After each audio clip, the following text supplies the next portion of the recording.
Hello and welcome to Bhatner IAS. Bhatner IAS में आपका स्वागत है। आज हम इंस्टेंट इन्फॉर्मेशन में लेके आए हैं आपके लिए, that is global innovation index, GII। ठीक है, ग्लोबल इनोवेशन इंडेक्स GII से हमारे पास एक और होता है, that is gender inequality index. तो आप उसके साथ कंफ्यूज ना करें, ये है ग्लोबल इनोवेशन इंडेक्स, जो कि फिलहाल कल ही जो है वो आया है और उसमें भारत का जो है वो रैंक बहुत अच्छा है। भारत ने इम्प्रूव किया है पिछले सालों से, तो दैट्स वाई कि ये हमारे लिए इम्पोर्टेंट हो जाता है।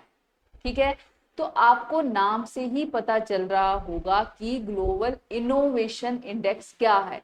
ठीक है, इनोवेशन क्या होती है कि आप कितने इनोवेटिव हैं, आप कितने ज्यादा अच्छे तरीके से चीजों को करते हैं और आप कितनी ज्यादा प्रगति कर रहे हैं, नई चीजें ला रहे हैं, नई इन्वेंशंस कर रहे हैं, नई नई चीजें जो है वो आप पैदा कर रहे हैं। ठीक है, तो ये सारी चीजें जब आएंगी तो ये आपके पास देखो, इसके कुछ इंडिकेटर भी होंगे कि किन इंडिकेटर के बेस पे आप इनोवेशन बोलोगे।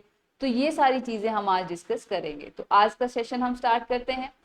जो हमारे पास ग्लोबल इनोवेशन इंडेक्स है, ये लॉन्च हुआ था 2007 में हुआ था। और इसको लॉन्च किसने किया है? ये एक यूनाइटेड नेशन की हमारे पास एक एजेंसी है, specialised agency, United Nation UN। ठीक है, UN की 15 स्पेशल एजेंसीज हैं, उनमें से एक है वीपो। ठीक है, वर्ल्ड इंटेलेक्चुअल प्रॉपर्टी ऑर्गेनाइजेशन। ठीक है, तो ये वीपो जो है, इसको बाकी की मतलब और कंट्रीज की कुछ ऑर्गेनाइजेशन, इंटरनेशनल ऑर्गेनाइजेशन है, उनके साथ मिलके कॉपरेट करके एक रिपोर्ट निकालता है, that is global innovation index. ठीक है, तो इसको कौन छापता है, इसको पब्लिश कौन करता है? वीपो। ये आपके लिए इंपॉर्टेंट हो जाता है। ठीक है, इसके अलावा इसको जो है वो इसको मल्टी डायमेंशनल फेस से देखा जाता है। ऐसा नहीं है कि बस एक तरह से देख रहे हैं कि ये इनोवेशन हो रही तो ये कंट्री नंबर 1 है, नहीं।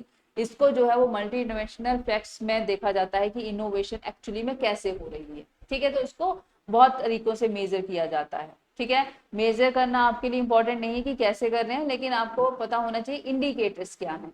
इंडिकेटर्स क्या होते हैं हमारे पास यहाँ पे कि किन के बेसिस पे आप किसी कंट्री को इनोवेटिव बोल रहे हो। ठीक है, कि ये इनोवेटिव कैसे है, ये क्या कर रही है, क्या इसमें ज्यादा अच्छा हो रहा है।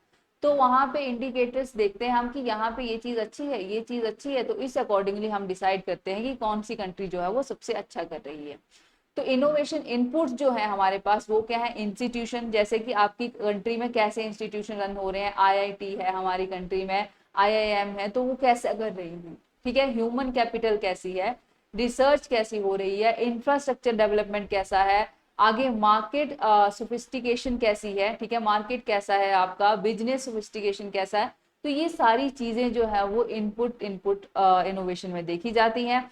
इनोवेशन आउटपुट्स में क्या देखा जाता है? नॉलेज, टेक्नोलॉजी आउटपुट और क्रिएटिव आउटपुट। क्योंकि जब हम इनोवेशन इंडेक्स को कैलकुलेट करते हैं तो हम दो ग्रुप में उसको बांटते हैं, एक आउटपुट इनोवेशन आउटपुट और एक आउटपुट एक इनपुट इनोवेशन। ठीक है, तो दो तरह की इनोवेशन में हम उसको डिवाइड करते हैं। और दो इंडिकेटर्स मैंने आपको बता दिए कि जो इनोवेशन इनपुट है उनके क्या इंडिकेटर हैं और जो इनोवेशन आउटपुट है उसके क्या इंडिकेटर्स। ठीक है, यहाँ पे आप देख लीजिए कि क्या क्या इंडिकेटर्स हैं। नेक्स्ट हम देखते हैं कि जो हमारे पास ये है, इसमें कंट्री कौन सबसे पहले रही है। स्विट्जरलैंड जो है वो पिछले 3-4 सालों से जो है, 3-4 सालों के बहुत बहुत टाइम पे जो है, ये बहुत बार जो है वो नंबर 1 पे आता है। ठीक है, स्विट्जरलैंड अभी भी नंबर 1 पे है। US दूसरे स्थान पे आ गया है, पिछली बार वो तीसरे स्थान पे था। ठीक है, फिर स्वीडन, यूनाइटेड किंगडम, नीदरलैंड, ऐसे करके जो है वो इनोवेटिव इंडेक्स जो है वो चला हुआ है। इस बार चाइना ने टॉप 10 में अपनी जगह बनाई है और भारत जो है वो इस बार उसने अपना रैंक सुधारा है और भारत जो है वो आप बोल सकते हो टॉप 40 में जो है वो पहली बार जो है वो एंटर कर गया है। ठीक है, तो दैट इज वाई हमारे लिए ये इंपॉर्टेंट है। 40s में एंटर कर गया है, मतलब 40 वाली लाइन में आ गया। ठीक है, GII 2022 की थीम क्या थी? The future of innovation driven growth. ठीक है, फ्यूचर को देखते हुए ग्रोथ को करना है। ठीक है, ये हो गया हमारे पास। ये हमारे पास लिस्ट है जो ग्लोबल रैंकिंग में आए हैं, टॉप 20। आप देख लीजिए एक बार। फिनलैंड इस बार बहुत नीचे चला गया है, पिछली बार फिनलैंड जो था वो टॉप 2 में था। ठीक है, तो यहाँ पे आप देख सकते हैं 2022 की रैंकिंग है ये।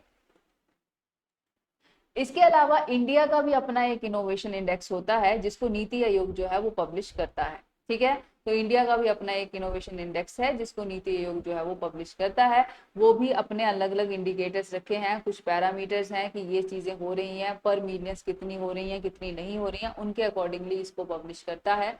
तो इंडिया का भी अपना एक इनोवेशन इंडेक्स है, इंडियन इनोवेशन इंडेक्स, ठीक है, जिसको कौन छापता है, नीति आयोग छापता है। ये आपके लिए बहुत इंपॉर्टेंट हो जाता है, ठीक है। ये था हमारे लिए ग्लोबल इनोवेशन इंडेक्स, जो कि इंडिया के लिए बहुत अच्छा हुआ है इंडिया के साथ, तो इसीलिए इंपॉर्टेंट है और न्यूज में है। तो I hope you enjoy it, thank you so much.